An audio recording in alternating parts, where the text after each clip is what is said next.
अच्छा, कथा में कितना खर्च करना चाहिए, ये भी प्रश्न आता है। लोग प्रश्न करते हैं, महाराज हम कथा का आयोजन कराएं तो कितना धन खर्च करें। तो भागवत में लिखा है, महात्म्य विवाहे यादृशम वित्तम तादृशम परिकल्पयेत। एक कन्या के विवाह में जितना व्यक्ति धन खर्च करता है उतना धन बोले कथा के आयोजन में खर्च करना चाहिए। अब प्रश्न आता है, महाराज विवाह कन्या का तो अलग अलग तरीके से होता है, कोई 5 लाख में भी हो जाता है, कोई 50 लाख में भी पूरा नहीं पड़ता, तो कैसे करें? बोले सामर्थ्य अनुसार, जिसकी जितनी सामर्थ्य है उतना धन कथा के आयोजन में खर्च करना चाहिए। ठीक है महाराज। श्रोता के क्या लक्षण होने चाहिए, कैसे कथा सुननी चाहिए, तो बताया। जब तक हम कथा सुन रहे हैं तब तक ये नियम ले लो, किसी की बुराई नहीं करेंगे, किसी से ईर्ष्या नहीं करेंगे, किसी से कपट नहीं करेंगे, झूठ नहीं बोलेंगे, क्रोध नहीं करेंगे, भगवत नाम लेकर के भगवान का भजन करके बोले हमको कथा सुननी चाहिए।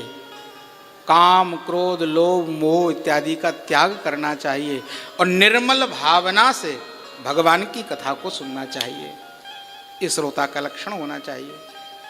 किससे कथा सुननी चाहिए, तो 6 गुण बताए। ऐसे वक्ता से कथा सुननी चाहिए जिसके अंदर ये 6 गुण हों। कौन कौन से, तो बताया। विरक्तो वैष्णवो विप्रो वेद शास्त्र विशुद्धिकृत। विरक्त होना चाहिए। विरक्तो वैष्णव होना चाहिए।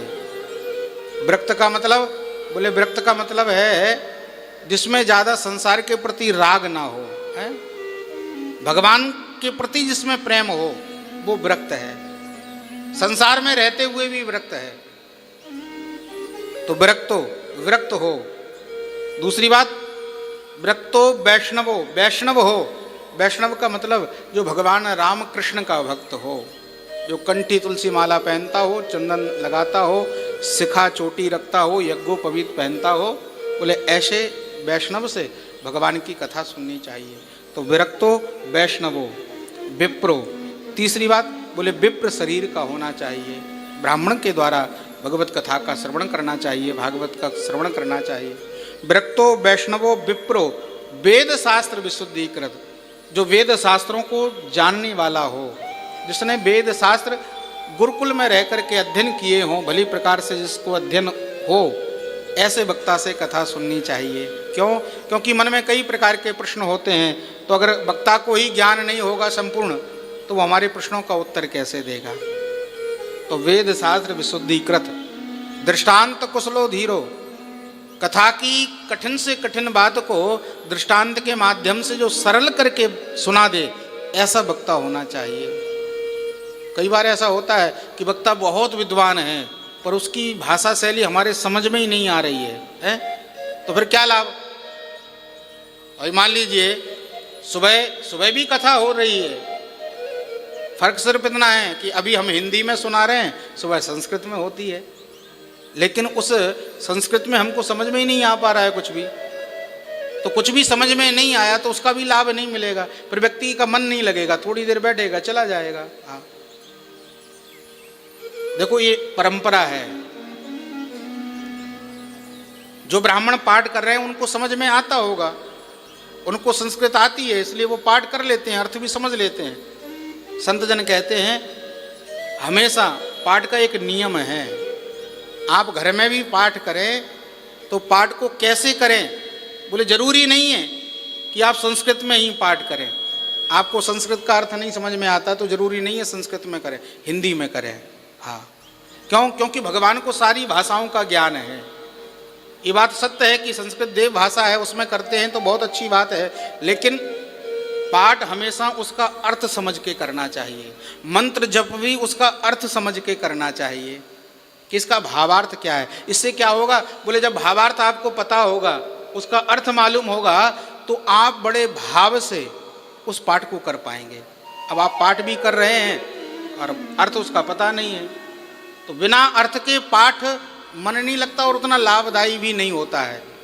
अर्थ सहित अर्थ पता होना चाहिए। हाँ, केवल रट करके भी पाठ नहीं करना चाहिए।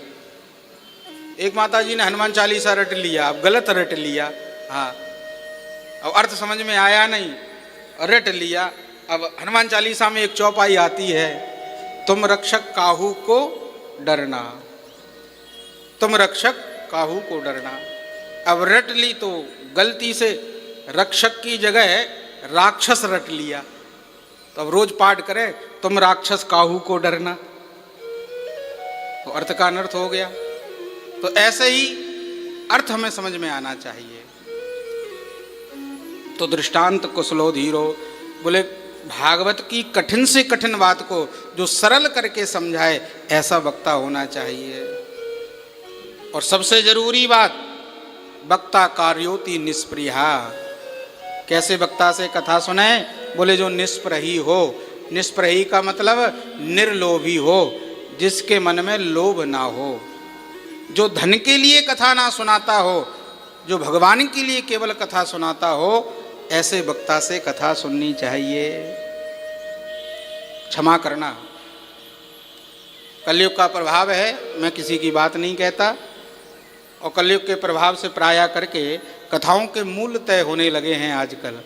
इतने लाख रुपए लेंगे तब कथा सुनाएंगे, इतने लाख रुपए लेंगे। पर हमारे शास्त्र इसकी आज्ञा नहीं देते हैं। शास्त्र कहते हैं भगवान की ये ग्रंथ, ये कथा बेचने के लिए नहीं होती है। सुखदेव जी महाराज ने देवता स्वर्ग का अमृत लेकर के आए, अभी आपने कथा सुनी थी, पर उनके अमृत को भी स्वीकार नहीं किया, अमृत के बदले में कथा नहीं दी। तो कथा किससे सुननी चाहिए? बोले जो कथा को भगवान के लिए सुना रहा है, जिसके मन में ये भाव है कि भगवान की कथा है और हम लोगों को भगवान की कथा बांट रहे हैं, ऐसे वक्ता से कथा सुननी चाहिए। एक संत बड़ी प्यारी बात कहते हैं और मुझे बड़ी बात वो अच्छी लगती है। संत कहते हैं, बोले जो कथा का मूल्य तय करे, बोले वो कथावाचक नहीं है। वो कौन है? बोले वो है बैंड बाजे वाला। हाँ, बड़ी प्यारी, और उदाहरण भी बहुत अच्छा उनका। संत ने उदाहरण दिया, बोले जैसे बोले कोई अन्य धर्म का व्यक्ति है, उससे राम राम करो तो नहीं करेगा, वो कहेगा हमारे धर्म में नहीं है। हाँ, जैसे कोई मुस्लिम धर्म का है, उसे राम राम करो तो नहीं करेगा, हमारे धर्म में नहीं, हम नहीं बोलेंगे। और कोई बैंड बाजे वाला मुस्लिम हो, उसको आप तारीख लिखवा दो, भैया फलानी फलानी तारीख को आपको हमारे घर पर बैंड बाजा बजाना है, तो उसने पेमेंट ले लिया, आपका पैसा ले लिया, तारीख लिख गई, बुक हो गया, और आपके घर में आ जाए और अब आप उससे कहो गाओ रघुपति राघव राजा राम, तो अब पैसा लिया है तो बजाएगा कि नहीं बजाएगा? बजाना पड़ेगा। क्यों? क्योंकि पैसा लिया है। अब उसका धर्म कहाँ गया?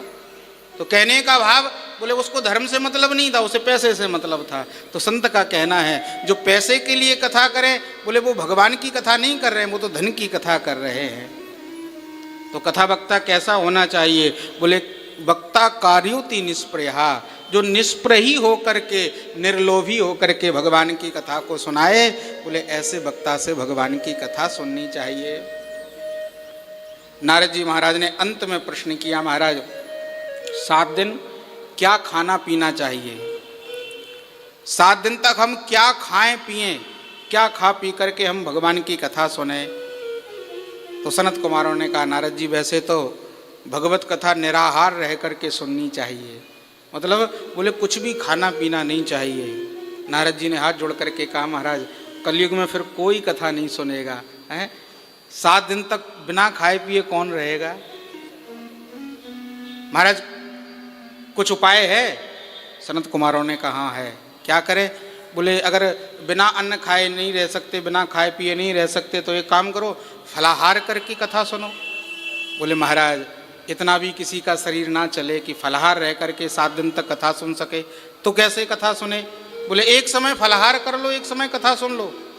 बोले इतना भी शरीर ना चलता हो, भाई कलयुग में नाना प्रकार की बीमारियां आ गई, भोजन करना भी जरूरी है, इतना भी शरीर नहीं चलता है, तो सनत कुमार कहते हैं तो फिर भोजनम तु ब्रह्मण्य कथा श्रवण कारकम, अगर दिन में 5 बार भोजन करते हो तो करो, पर कथा सुनो।